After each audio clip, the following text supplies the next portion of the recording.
Hello there guys, I am Attila the Great and welcome back to this stainless steel Medieval 2 that is. I'm gonna make a let's play and I'm gonna make a historical let's play this time. And first off, before I continue talking, I just want to say thank you to Graphics Rogue. He's the one who led me to this stainless steel. Without him I don't think I would ever be able to install this game. So yeah, thank you. And now let's continue. And I always wished to make a campaign from my people, the Turks. Well, these guys are called the Seljuk Turks.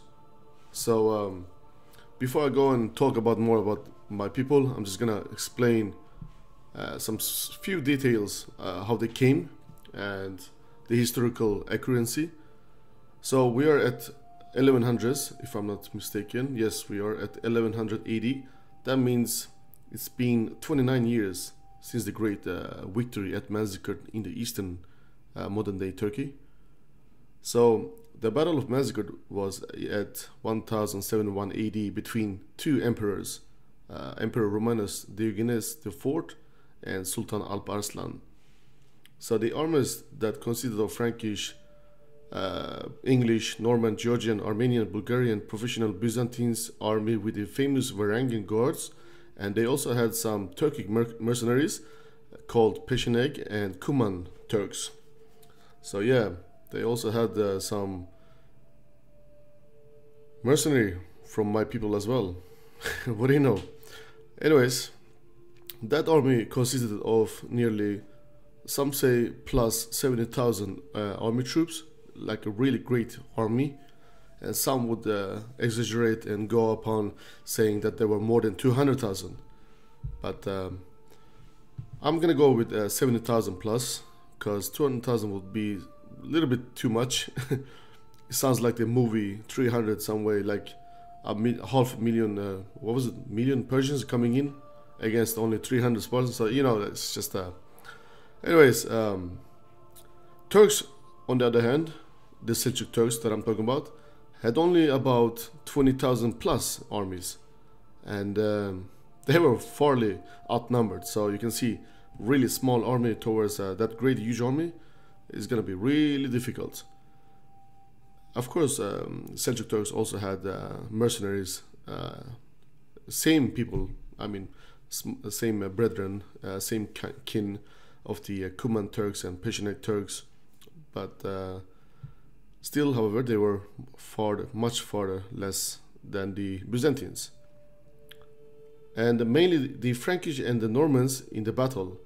I just want to point out that these two people, they kind of avoided almost the entire battle. So even though they were there, but they kind of avoided. So some few of them maybe engaged in the battle, but most of them did not. So, but the rest of the armies, I'm gonna explain them all in details.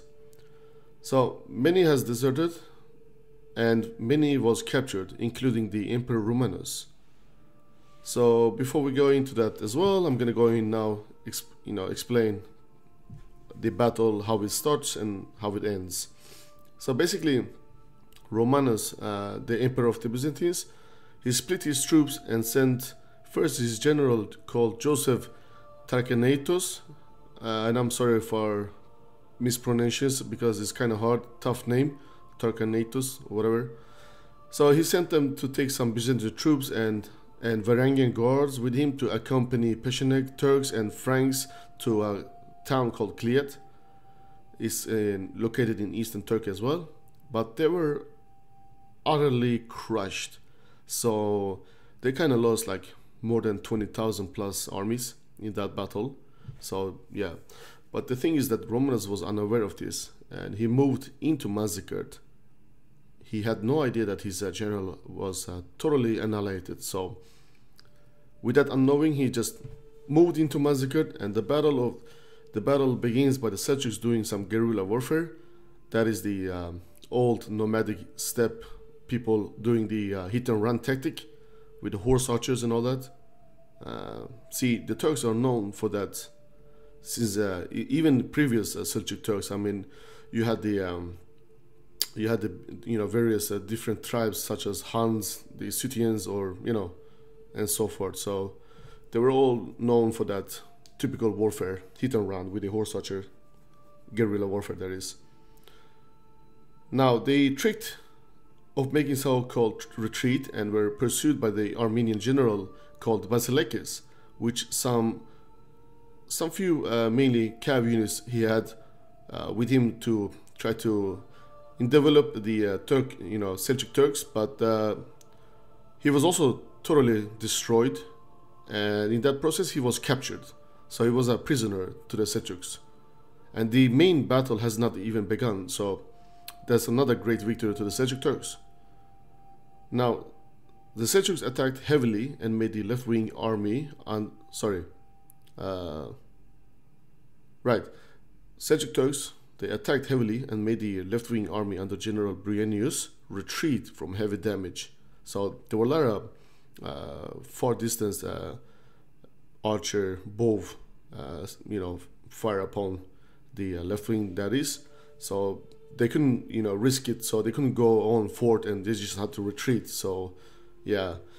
So they just had to wait out for the night because, there was no chance for them to make a counterattack because of the Turks were like hidden in the nearby hills for the night, that is. But on the other day, on August 25th, some of Romanos mercenaries, which are Turkish mercenaries, that is, when they have encountered their own kin and brethren in close range, they decided, some few of them, well, at least this group then, they decided to desert. So they left the battle. So they didn't wanna fight against their own kin and brethren, of course. So in that sense, Alparslan thought that he had some advantage now because he saw that Romanus was losing a lot of men, and then he sent an envoy to make a peace negotiations. But Romanus rejected any peaceful negotiations because he was determined once and for all to getting rid of the Turks from Anatolian lands. He wanted a decisive military victory because in that sense raising another army is expensive and difficult. So he just wished that he could make a really nice decisive victory once and for all. So on the August 26th, the armies gathered with the left wing under Bryennius and the right wing under Theodore Alyates, and center was Romanus. A Turkish soldier says to his sultan, "My sultan, the enemy approaches," and Alp Arslan says, he replies, "Then we are also approaching them." Andronicus Ducas led the reserve army in the rear, which was a really foolish mistake, since considering that the loyalty of the Ducis family towards Romanos, that's a huge question marking.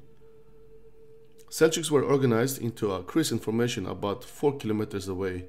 Seljuk archers attacked as they drew closer. The center of the crescent continually moved backwards while the wing moved to surround the Byzantine troops. The left and the right wing took a lots of damage, so Romanus ordered a withdrawal. The right wing misunderstood the command, and Dulas, a rival to Romanus, deliberately ignored the command and marched back to camp outside Manzikert. With the Byzantines confused, the Seljuks seized the opportunity and attacked. The Byzantine right wing was immediately routed, and thinking that they were betrayed by either the Armenians or the Turkish auxiliaries. In fact, the Armenians were the first to flee, and they all managed to get away from the battle, so they had lost none men. While the contrast, the Turkish auxiliaries remained loyal to the end, and they gave up their lives. The left wing was held a bit longer though, comparing to the right wing, because it was led by a loyal general called Bryennius, but eventually he too got routed, as the right wing has done previously. So the remnants of Romanus troops and Varangian Guards center was encircled, and Romanus was finally injured and captured by the Seljuk Turks. So when Emperor Romanus IV was conducted into presence of Alparslan, the Sultan kind of refused to believe that the bloodied and tattered man covered in dirt was the mighty emperor of the Romans. Now that's a sight to see. I would also hesitate. So there's a famous conversation taking place between these two kings. And Alparslan asks the first question. He says, "What would you do if I was brought before you as a prisoner?"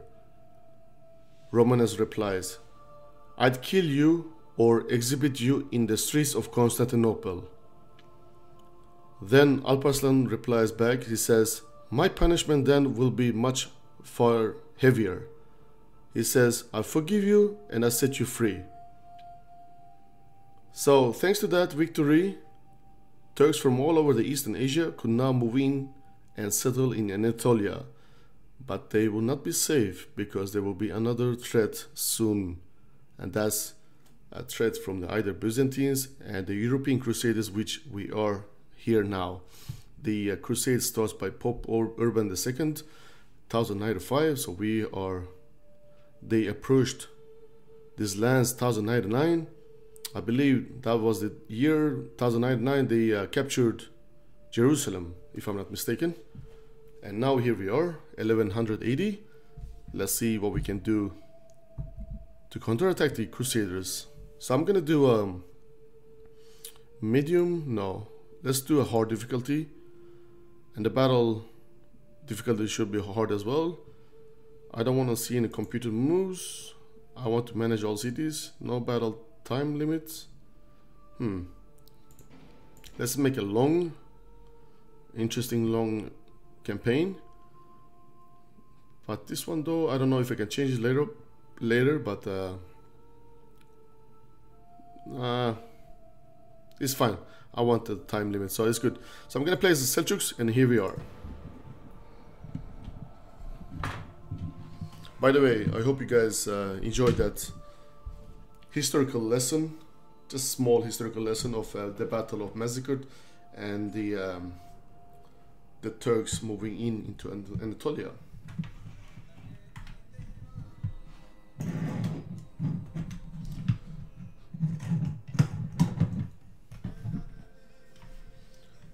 Alright, I'm not gonna go on and read all of this, I'm just gonna let you guys do that instead.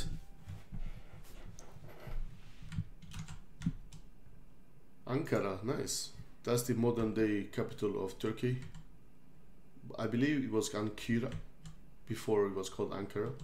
Iconium is the city of Konya. Actually, I am close. If I look upon like this, I believe it is somewhere here which my families are from. But they moved when they were really young to a country called Sweden, Stockholm here.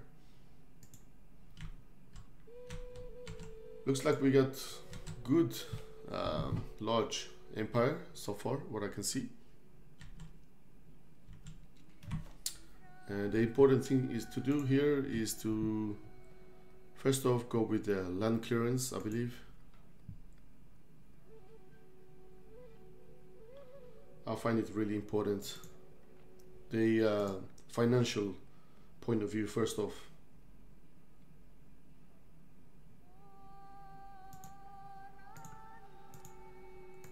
So let's do that. And then I'm gonna do the masjid, the small mosque. Happiness. Okay, is this a Motten Bailey? I can convert to a village as well. No need.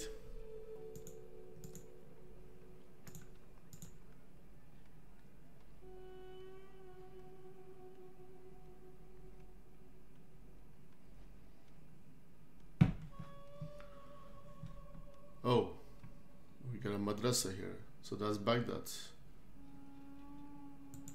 This gives me food protection +2.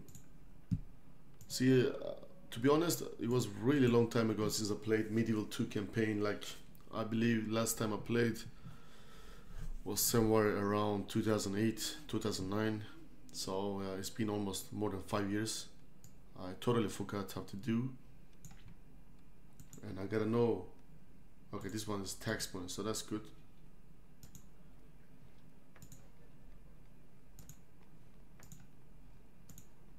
Oh shit. Well, there was this place that I perhaps don't have to. Yeah, this one. I mean, what does it give me? Peasant infantry. No, I don't need that. It's better to spend your money for better stuffs than. I got 440 left. I need to see my armies. What the hell? I have to manage it. No, no. Yeah, this one. And this is a family tree. Sultan Berkyaruk. Huh. I guess Alparslan is dead. What do you know? This is the agents. We got Salam alaikum. Wa alaikum salam. That's an imam. Let's do some At once. Islamization in the lands which we conquered. Alright, it's 80% Islam over there, so that's good. 70% only, so we need to make more here. 85%. Alright, looks all good here. That's the diplomats. The only problem with this game, since it was so old, I mean, I can understand that the actual voices Resting here, mighty Sultan. You see that voice? That's not Turkish. That's not Turkic voice at all. That's totally Arabic. My eyes are yours. But they changed it in Total War Empire. Yes, Sultan. Today's There you can, end. if you play as the Turks, there you can actually hear them speaking Turkish rather than Arabic like this. How may Wow, I serve, Sultan? That's Turkish archers, okay. What is the Sultan's will?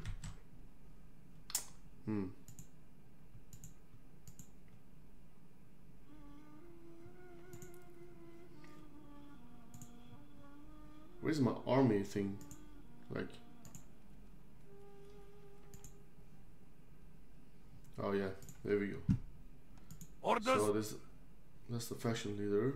How about we do some Levi archers? No, I think I need stronger. These are peasants. I don't need that. Spear militia or an imam.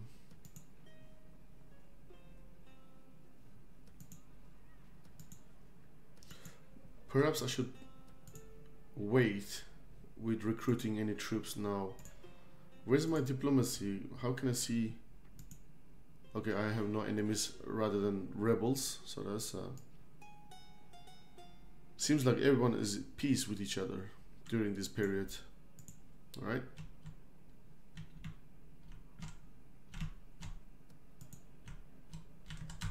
I'm sending my spy to Constantinople. Okay?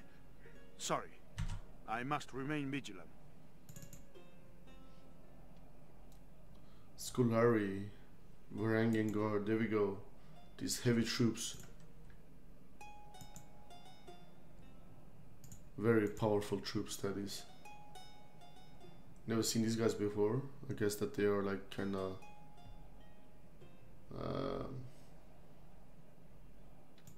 range units.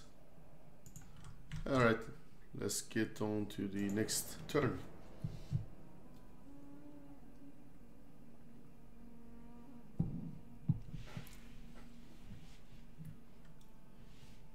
Oh yeah, where's my diplomat? Adoption. Abdul Melik Özbek.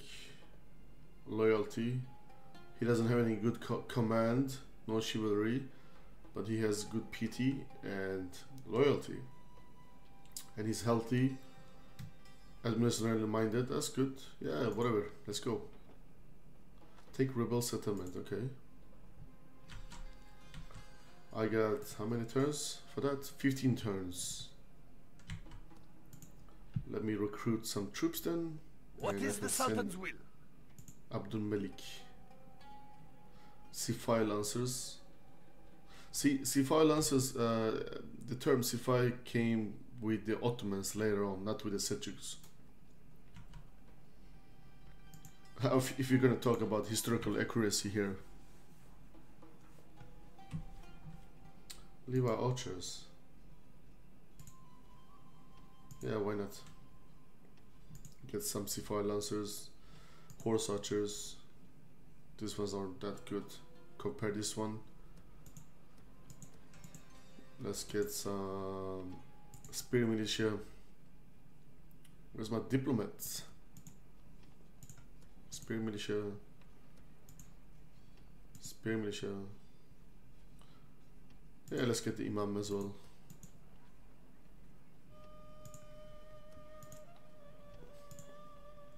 Oh, there's a diplomat. But why can't I recruit him? That's what I wonder. Very weird. Make a imam.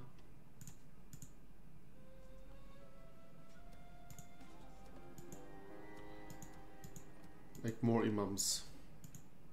No, I don't have money. Perhaps I should send some few spies. I think I need to get some more spies rather than imams. I need to send them up here to the northern borders to check out my neighbors.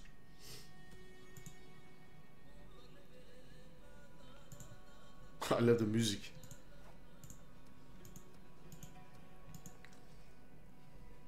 Merchant. Nah. Oh yeah, by the way, there was a place that I didn't. Ah, there we go. Faction announcement.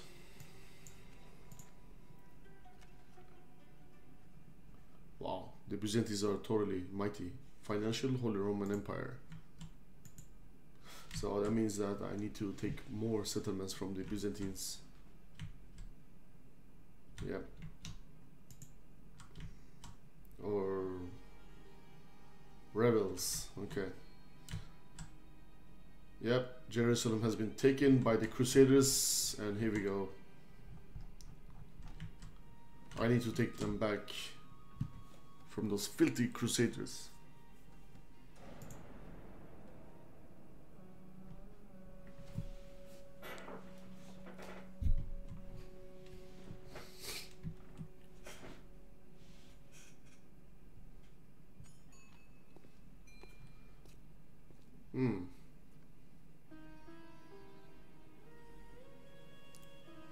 Good. I like honest men.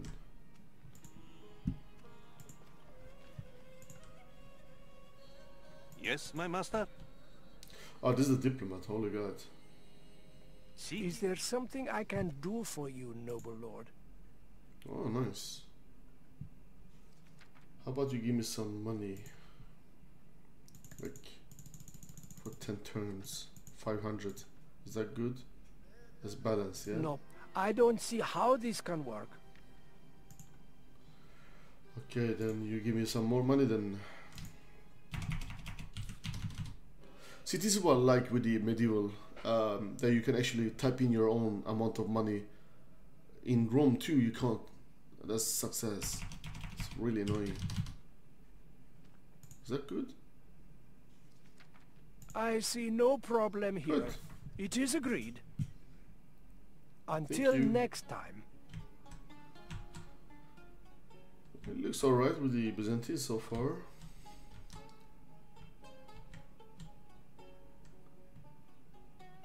Don't know if I should send him to my east or Egypt. As you will, Probably send Sultan. him here. No, I'm gonna send him here.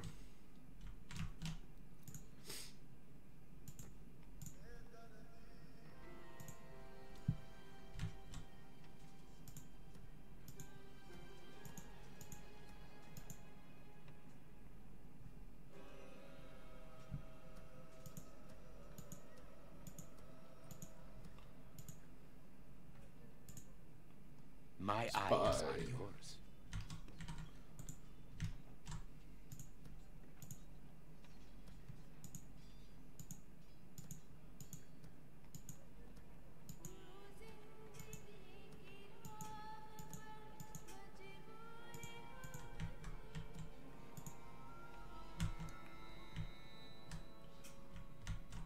Wow, I should probably move some Orders. of my troops. How may I serve, Sultan?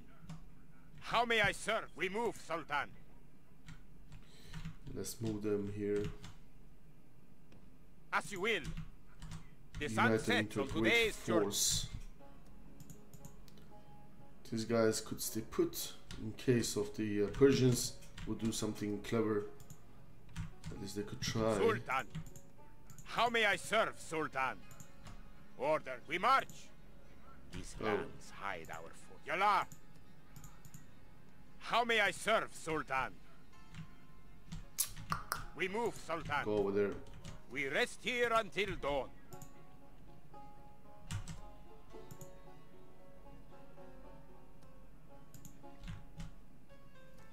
Baghdad, why are you so not happy?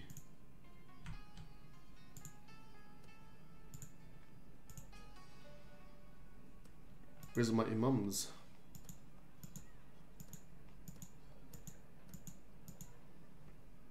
There we go. I serve the faith. Good man. Serve the fate. Today's journey ends, great Sultan.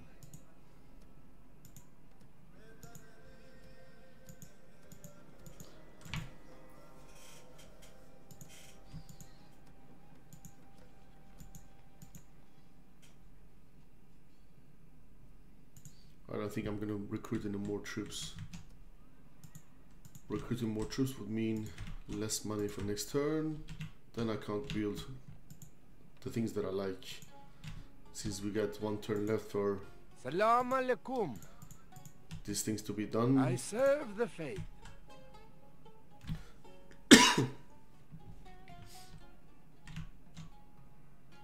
Whoa.